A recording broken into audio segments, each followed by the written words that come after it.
When women become pregnant, they don't magically become healthy in every respect of their bodies. If a woman comes to me with bipolar disorder or severe depression, most of them are on medications that providers would typically stop during pregnancy.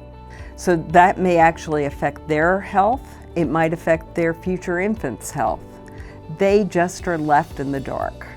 Up until now, it's been very difficult to include pregnant and lactating women into research. People often point to the experience with thalidomide as a reason to be concerned about the possibility of liability and to be very reluctant to include pregnant women in clinical studies. We didn't have the kinds of rigor and regulations that now sort of are required to be able to move clinical trials forward. It was a drug that was never FDA approved in the US, but had we had pregnant and lactating women in those trials, we actually would have seen those kind of alarming rates of side effects in a contained kind of window and moment.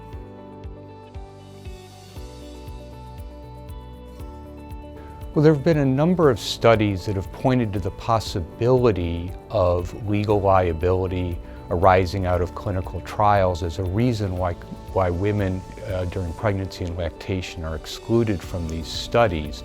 We're actually the first study to take a comprehensive look at whether there is real legal liability risk. In our study of case law, we found very little evidence of liability arising based on including pregnant women in clinical trials. In fact, we found no cases arising with lactating women being included in clinical trials. We were able to determine that legal liability risk itself was not an actual concern, but rather it was the perception of legal liability.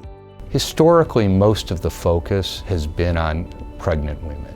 Okay, there's really been very little focus on lactating women.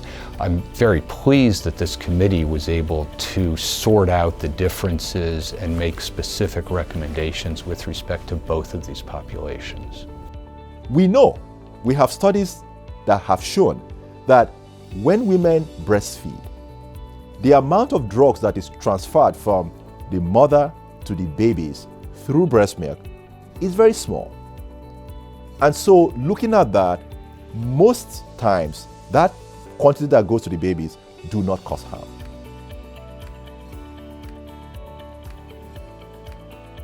The first thing we can do is debunk this myth that it's simply too risky from the standpoint of legal liability to include pregnant women in clinical studies. The second thing we also looked at was how to minimize risk. And the third is really to try to reduce and address some of those perceptions that make the industry and investigators reluctant or reticent to take this course of action. By finding incentives, some of those may be financial, some may be regulatory, we can actually encourage this research and make it happen.